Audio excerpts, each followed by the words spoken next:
So what I'm showing you in this video is an epic speech given by Strike CEO Jack Mallers at the Bitcoin 2021 conference in Miami.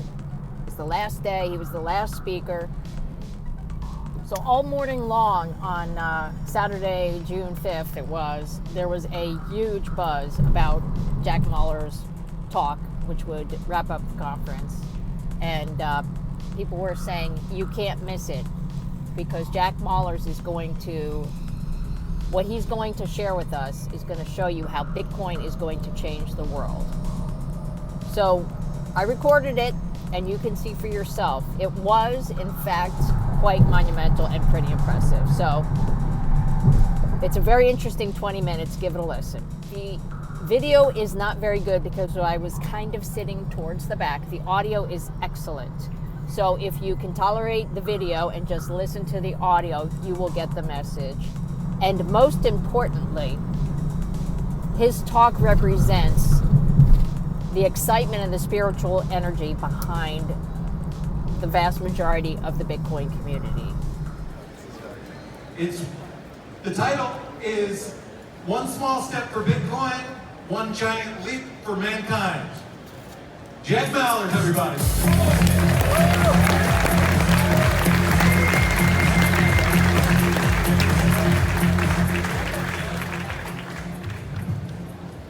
All right, we ready? Fuck yeah, let's go. Let's go. Let's go. Yo, you guys ready for this? Rhetorical question, there's no fucking way. There's no way, I promise you. One small step for Bitcoin, one giant leap for mankind, I promise. I promise. So today, we're gonna talk about Bitcoin for countries, and in particular, the human freedom and financial inclusion that Bitcoin for countries brings. So the Federal Reserve. Anyone know what that is? We're seeing unprecedented amount of monetary expansion from central banks right now. It's very scary. The far right side of this chart should scare everyone in the room, no matter where you live. And inflation is not distributed equally, right? The fact that this is supposed to be inflation, we all know in this room, is bullshit. This chart shows no inflation. This chart tells me that inflation, aside from this chart, what does this chart tell me? There's a problem. This chart tells me there's no problem. That the CPI, the Consumer Price Index, defines no inflation. Inflation should never realistically exceed 4%. However, things that we all enjoy in life, that we strive for, that we want to obtain, that we work hard for, that we sacrifice and save so that our kids can go to, like a college tuition, then explain this. What's this? University tuition is averaging about 8% year-over-year inflation. That's, I don't know, mathematician, that's bigger than 4, right? What about this? I was born and raised in Chicago. I want to have a family someday. I want that family to have a house that I own. It's my property. Well, after COVID and the stimulus shock, Chicago real estate is at 9.2% inflation year over year. So unless I'm getting a 10% raise every single year, I got no fucking chance of owning a house. But there's no inflation.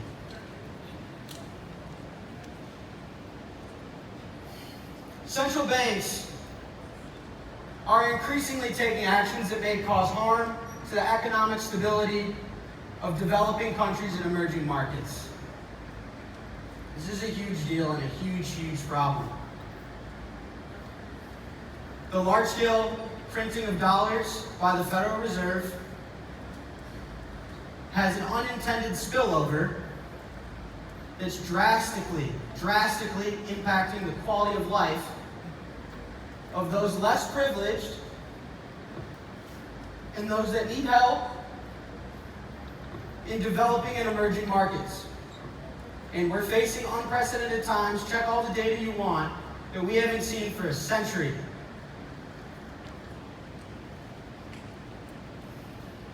Hidden inflation causes rising rates, and it crushes emerging markets. The kid I went to high school with is going to lean over a bar in Manhattan and drink a $35 old fashioned and tell me Bitcoin doesn't matter? Privileged fucking asshole.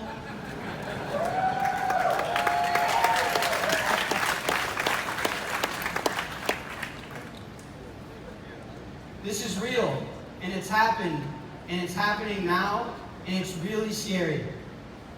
For those of you that aren't from the US, aren't from Europe, aren't from the UK, live in a developed world, you're tremendously scared. The effects from major country policies will hit emerging countries economically and financially, both. And it's a huge, huge problem. It's a huge problem.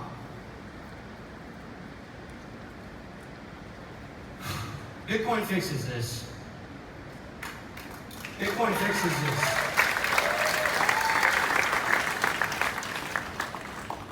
We now have an asset class that has a fixed supply, and the issuance of that is known. It was known when the asset was issued first. The monetary policy is set and protected by a distributed network. There's no central point of failure in this asset.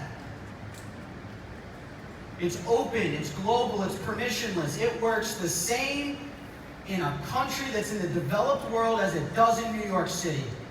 This network carries no bias. It improves things like remittance, because a lot of the GDP of this developed world is sending money back home. It lowers transaction costs and ultimately improves transaction scalability and financial inclusivity. And so I founded this company called Strike. You may know it, you may not. But the whole thesis behind the company is to take advantage that Bitcoin fixes this. We want to make cross-border payments free. I didn't launch in Europe yet. I want to make cross-border payments free to solve the remittance problem and the financial inclusivity problem and the absolute mess that the Federal Reserve is causing to those that need it most.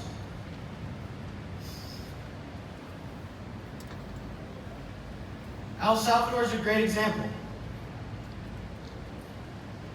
It's a country that uses the dollar because in a civil war they lost their own currency.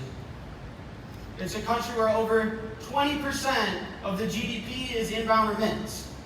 It's how capital is influx into the economy. However, of that GDP, fees can be upwards to 50%. And the true crime is that there's over 2 million Salvadorans that live in the United States. And people are leaving because of the economic instability and the lack of economic support. The lack of economic opportunity. What that does is it causes individuals to rely on crime and violence. And it ruins the security of the country. And it's generated a tremendous immigration problem. But if you rewind those steps, if you can fix the money, you can fix the world. If we can provide economic stability, economic opportunity, financial inclusion, and if we can build an asset that is defended by an open distributed network, and we have cyber hornets that will fight on that hill and die on that hill and protect it, and we can fix that, then they won't have to resort to crime and violence. They won't be subject to the intermediary financial system that's taking 50% of their remittance. They won't have immigration problems, and they can love the country that they were born in.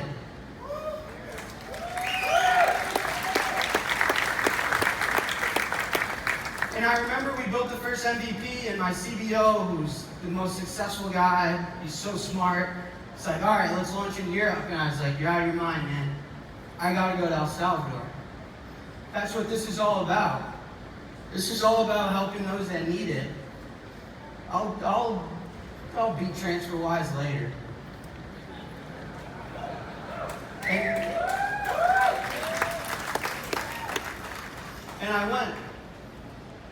I went and I lived there. I lived there for almost 3 months. Sorry.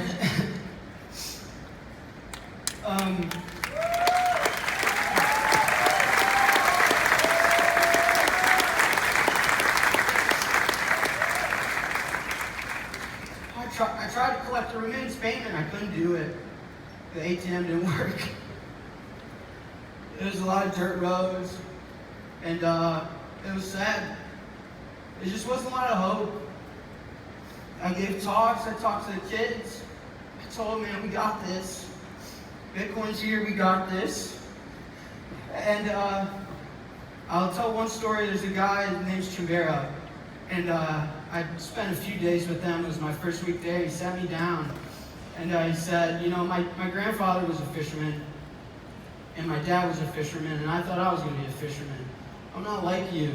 You got a Chase bank account. You get a debit card. I fish. Nothing more, nothing less. Until Bitcoin, man. Like, I got hope. I scan the same QR codes you do. When Bitcoin goes up 10%, Michael Saylor makes a lot of money. So do I. So do I. Schubert's never had a bank account, but he's got a Bitcoin wallet. Schubert's never had a savings account, but he's got a hardware wallet.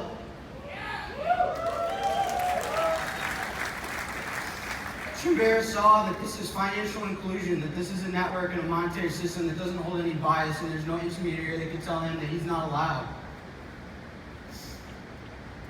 And we did something amazing here.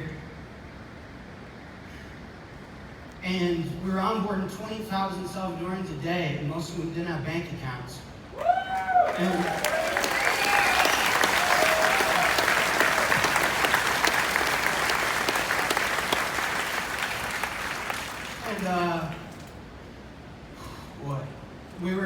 Remittance was free. Remittance was instant. Lightning Network works, man. Lightning Network works. And in real time, we were improving the GDP of the country. And so then I got a message on behalf of the president of the country. And he wanted to talk. And I called my dad. He's gonna piss my pants. But we talked. This guy's name is Yusuf. And we talked about life. Talked about anime.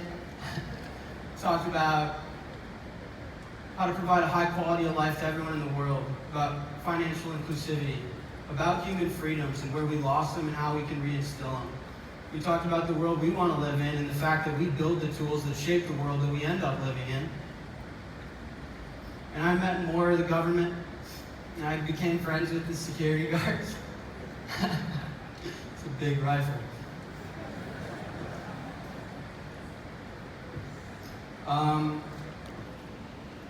And they dropped some really heavy stuff on me. Over 70% of the active population in El Salvador doesn't have a bank account or not in the financial system. They had a huge problem with financial inclusivity and providing their citizens with basic human freedom. And so they asked me to help write a bill, and that they viewed Bitcoin as a world-class currency, and that we needed to put together a Bitcoin plan to help these people and give them hope, and give them a quality of life, and that you can live where you're born and you don't have to leave, and when you send money home, they're not going to take fucking half of it.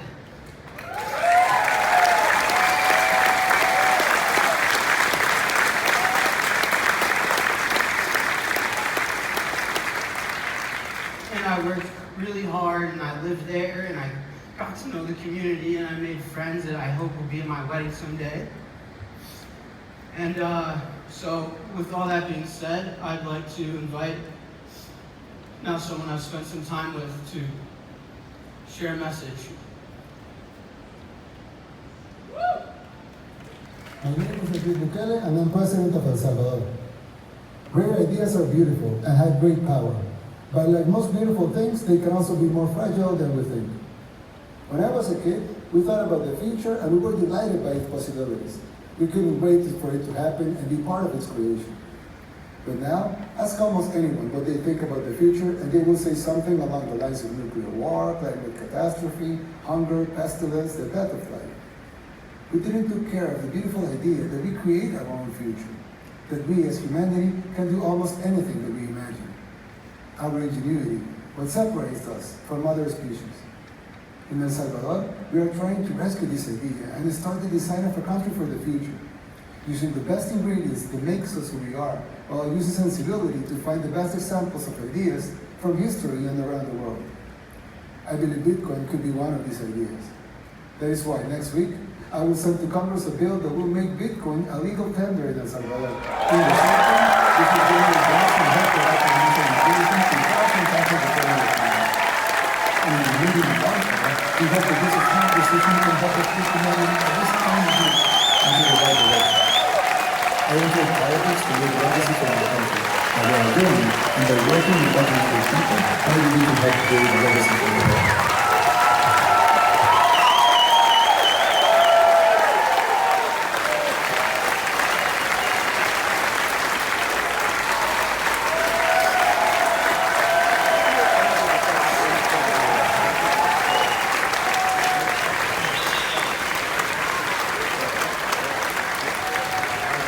Got me a gift.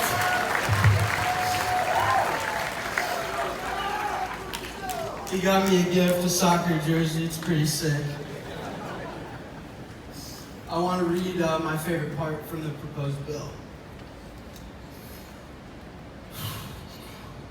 Central banks are increasingly taking actions that may cause harm to the economic stability of El Salvador. That in order to mitigate the negative impact from central banks, it becomes necessary to authorize the circulation of a digital currency with a supply that cannot be controlled by any central bank and is only altered and imported for the competition period.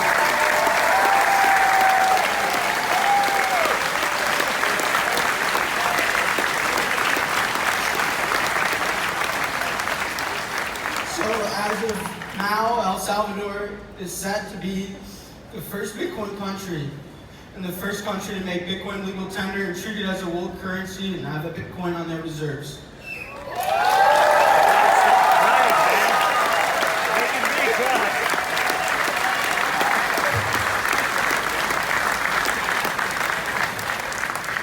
Strike is going to be opening an innovation headquarters in El Salvador. Blockstream is involved, which we'll learn about later. And a lot of companies in the space are going to come.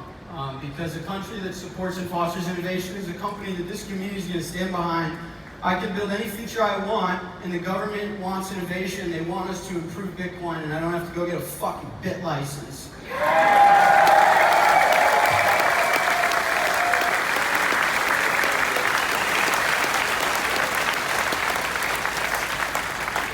I'm also going to be open sourcing all the work I did. And it's going to be called Bitcoin for Countries, and any country that needs help, download it from the fucking internet.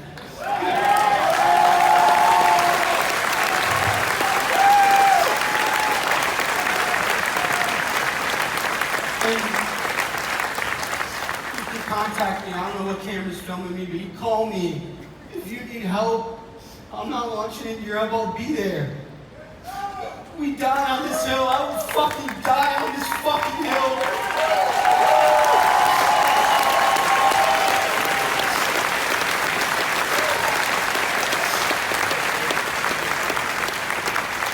So, today, a country plugs in into open monetary system and gives their citizens hope. Today, a country trusts Bitcoin as a currency with a supply that cannot be altered by a central bank.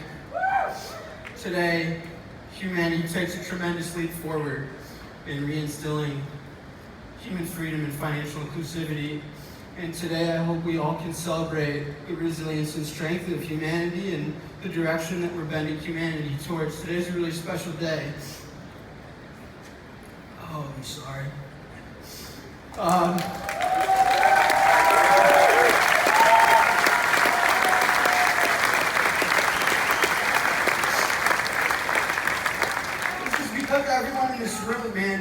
let people tell you otherwise. That you're mean on the internet, that you made a meme that offended somebody. This is all the code we wrote, all the PRs we reviewed, all the Twitter threads that defended nonsense. I didn't see Dogecoin in this presentation 1 fucking inch. This is this community. They can come after me, they can come after any individual, I will die on this hill, but they can't stop this idea, and all the individuals, everyone in this room is gonna fight for what's right. And this is why we're all here. It's so important, and I hope you all can get out the shower and look yourself in the mirror and say, you're improving humanity, and don't you dare let anyone tell you otherwise. There's people out there that need help, and today they got help, and this is a tremendous day for humanity. It's a tremendous fucking day, and everyone in this room should be proud.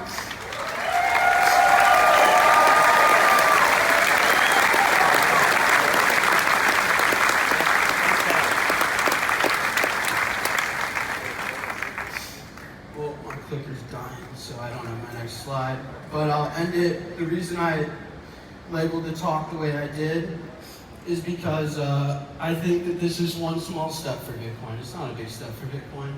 It's just another node on the network. It's another wallet. Just another president's just another Bitcoin hodler, just like all of us. The network doesn't know who he is. The network doesn't give a fuck. And if he gets mad at the network's not gonna flinch. He minds an invalid block. My node won't accept it. It's a small step for Bitcoin. It's a small step for Bitcoin, but it's a giant step and a giant leap for humanity. And the fact that there are people that needed hope and they found it in Bitcoin, and this community's fought for this moment, and I wanted to share it with you guys, and I'm so proud of everybody in this room. And we got a lot of work to do, but I hope today you find solace in knowing that you helped those that haven't been helped in maybe 250 years.